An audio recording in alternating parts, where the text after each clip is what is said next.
Supreme court ने Hindenburg research के आरोपों पर सेबी की जांच में दखल देने से इनकार कर दिया है। अदालत ने 3 महीने में सेबी को जांच पूरा करने के लिए कहा। इससे पहले हिंडनबर्ग मामले में सुप्रीम कोर्ट ने अनुकूल फैसला आने की उम्मीद में अडानी समूह के शेयरों में बुधवार को शुरुआती कारोबार में 10% तक तेजी देखी।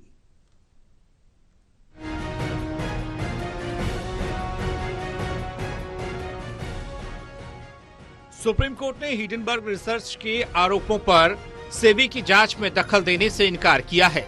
3 जजों की बेंच ने अडानी समूह पर हिंडनबर्ग रिसर्च के आरोपों से जुड़े मामले में फैसला सुनाया है। अदालत ने सेबी को 22 मामलों की जांच सौंपी थी, जिसमें 2 की जांच बाकी है। न्यायालय ने सेबी को 3 महीने में लंबित जांच पूरी करने का निर्देश दिया है। अडानी समूह को बड़ी राहत देते हुए उच्चतम न्यायालय ने बुधवार को कहा कि वह नियामकीय व्यवस्था के दायरे में नहीं आ सकता और हिंडनबर्ग की रिपोर्ट या ऐसी कोई भी चीज अलग से जांच के आदेश का आधार नहीं बन सकती।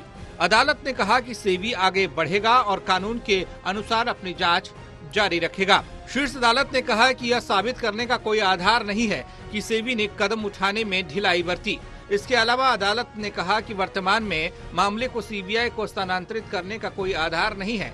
फैसले में आगे कहा गया कि सरकार और सेबी शॉर्ट सेलिंग पर हिंडनबर्ग की ओर से लगाए गए कानून के उल्लंघन के आरोपों, यदि कोई आरोप हो तो जांच की जाएगी। इस मामले में कानून के अनुसार कार्रवाई की जाएगी। उच्चतम न्यायालय ने केंद्र सरकार और सेबी से नियामकीय ढांचे को मजबूत करने के लिए विशेषज्ञ समिति की सिफारिशों पर विचार करने को कहा है।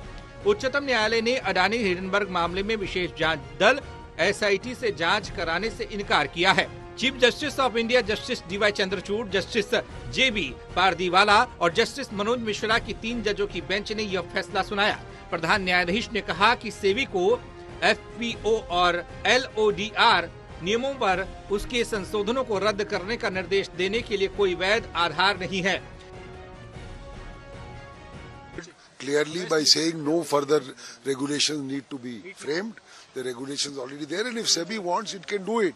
So the court said we are not going to direct SEBI to make any further regulations, and the regulatory framework is fine as of now, and it's up to the SEBI to do whatever it wants to do. As I said in the beginning, the court has placed implicit trust and faith in SEBI. Because as you know that SEBI is a very impartial body. It has functioned very impartially in the last 50 years. Takeaways are that out of 22 instances, in 20 there is an exoneration by SEBI, which the Supreme Court accepted. Supreme Court has accepted that SEBI has a robust mechanism. The regulations are in order. It has of course said that they must also look at and take guidance from the report of the separate committee, which is appropriate, keeping in view that regulatory mechanism must be updated from time to time. SEBI ने 22 में से 20 मामलों में जांच पूरी कर ली है। अदालत ने कहा, सॉलिसिटर जनरल के आश्वासन को ध्यान में रखते हुए हम सेबी को अन्य 2 मामलों में 3 महीने के भीतर जांच पूरी करने का निर्देश देते हैं।